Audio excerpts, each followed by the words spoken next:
Good evening, I'm Ryan Doyle in for Michael Corrin tonight. If you pick up just about any household item nowadays, you will typically find a warning label. Some are pretty standard. Warning labels on car seats tell you that the back seat is best for your kids. And the labels on a pack of cigarettes explain the health risks if you choose to smoke. These seem somewhat necessary and, dare I say, helpful. Yet there are other labels out there that have their roots in customer incompetence and leave the general public thinking and wondering if companies just assume that we're plain dumb. Take, for example, the famous warning in some microwave instruction books. Please do not use to dry pets. Or the tag on your hairdryer that warns you not to use it in the shower. These aren't just some corporate safety geeks that decided to throw as many warnings as possible out to you, the general public. These labels were created because people tried doing these things with their products and didn't think it through. Now, microwave pets and electrocuted bathers aside, my favorite warnings come from the world of food and drink. Like the bag of peanuts that warn the customer this bag may contain peanuts. I would quite frankly hope that that's all the bag actually contains. The warning, however, that gets the most attention is the one found on cups of coffee and cups of tea. Warning, this beverage is hot. Now, this gem stems from an incident in 1992 when 79-year-old Stella Liebeck bought a cup of takeout coffee at a McDonald's drive-thru in Albuquerque, New Mexico.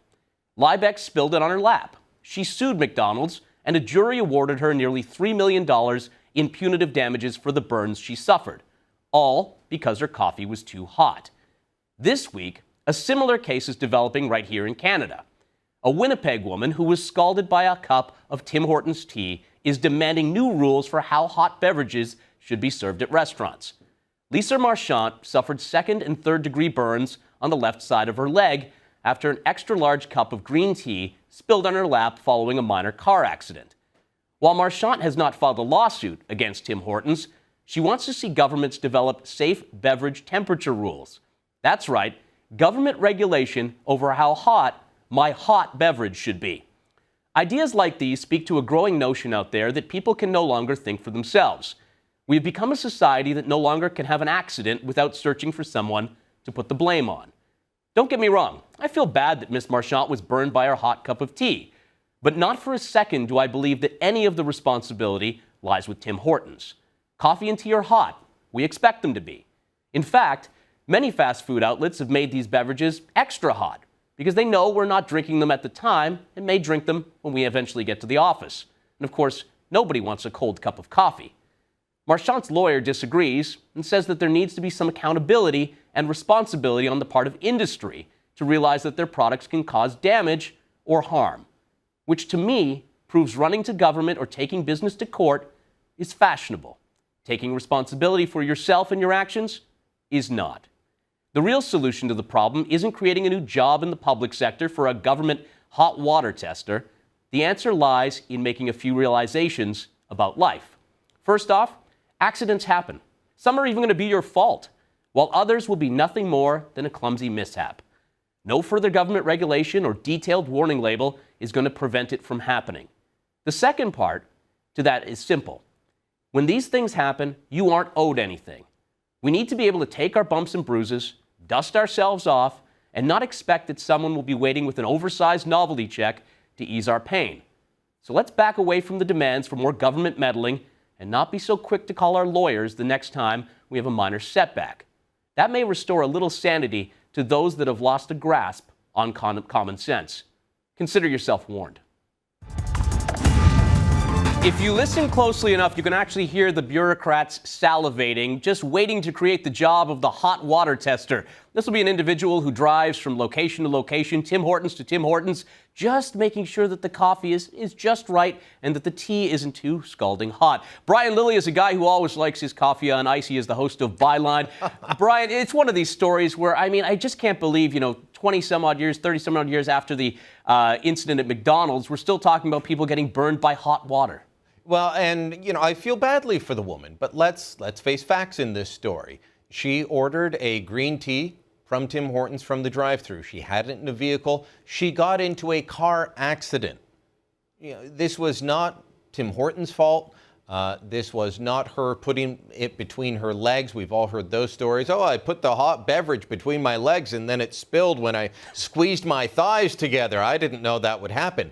She got into an accident, and so I feel badly for her. She received some damage. But that doesn't mean that everybody else now has to have subpar coffee or tea. Look, I am not someone who likes my tea scalding hot. I don't like my soup scalding hot. I'm a bit of a wimp that way. I will throw the ice cube in it. My wife, on the other hand, I'm not sure she has feelings and nerve endings in her mouth. She wants it hot, and she's disappointed if it's not. So, there are regulations on how hot these things have to be. But that's for a health issue, Ryan. That's for a health issue so that you're not serving beverages or food that is going to be developing bacteria because it's not hot enough. I mean, that's exactly it. And I mean, if you look at green tea specifically, I'm glad you mentioned that, it does have to actually be steeped in hotter water than regular tea, or you just don't get the flavor from it. So I'm going to guess as a green tea drinker, she knew that all along. Well, I mean, I don't know these things, but I keep trying green tea and thinking, well, apparently it's good for me, I should like it, but then I drink it and realize not so much. Well, I mean, this does speak, though, and I mentioned this in the opening, that this does speak to a bigger problem that we have, that when we fall down, we expect somebody else to pick us up, that when we have a problem or a mishap, we have to look around. The second we stand up, we have to look around for somebody to blame. There always has to be a scapegoat. 20, 30 years ago when we were growing up, I mean, it was that you fell down, you wiped yourself off, and that was the end of it. You didn't need somebody else to come rescue you or to point a finger at. Why do we fall down, Master Wayne? So we can practice getting back up. Didn't you learn that from Batman? Did I ever? So I think you're right on that. This, like I say, I feel badly for this woman. She has medical problems as a result of this, but that's because of a car accident. Should we have greater tests for how people drive? Why isn't she advocating that? Why isn't she asking for a ban on all hot beverages in cars, that we're not allowed to do it anymore? And I hate to mention that because... Yeah, don't give out any ideas, Brian. Talk about bureaucrats salivating. This could be where they end up going. No, we don't need more regulation. This was a bad accident. This was a personal tragedy. You cannot stop everything bad from happening to you in this world. It's just not possible. No matter how much we do, bad things will happen to you in life. It is a fact of life. It is part of how we grow, part of how we develop, and part of sometimes how we just have to suffer. And I have no doubt that she's suffering, but that doesn't mean that she makes the rest of us suffer. Well, yeah, and I think you're absolutely right on that. But at the end of it, will regulators and government see it the same way? No. My guess here is that the government decides, or at least a provincial government decides, well, we've got to make sure that Tim Hortons isn't brewing their coffee too hot and their tea too hot. So we're going to actually create a position here. I honestly can see them going there. Here's something that I hate politicians saying,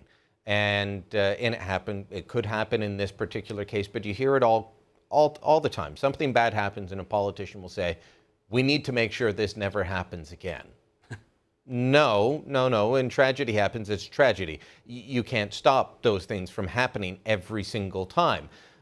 But they will try and find a way, and they need to be seen to be doing something. And so that's where the opening comes in for them to try and say that they will go in and regulate the temperature on green tea, and maybe they will have to have a different pot for the dark tea or the black tea because Ryan Doyle said that you get better flavor if the water's hotter.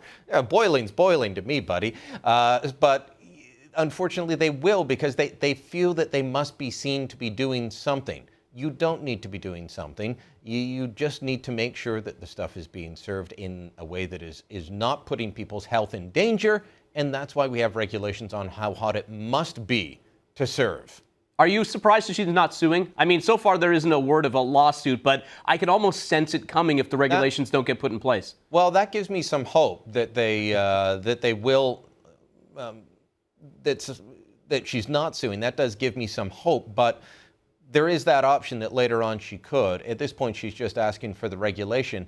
And, you and I are both living in Ontario. I think in much of the country, they just roll their eyes at this, but Ontario's a different beast. Right now, they're looking at banning more pesticides because they say that the bee population's falling. They did a working group study where they got a bunch of environmentalists together, and they all came to the conclusion that they had before. That sort of thing could happen here, where they get a bunch of health and safety advocates. I'll leave you with this. There was a study out of Britain recently showing that men are less interested in risk-taking adventures than they were 30 years ago. They asked one of the top adventurers in Britain why, and he said, too many health and safety regulations. Nobody wants to do a bloody thing anymore. Yeah, well, that's exactly it. I mean, they've taken all the fun out of things. Maybe danger nowadays is driving through a Tim Hortons drive-through and hoping that the coffee maybe spills on you partially. Brian, we appreciate it. Thank you.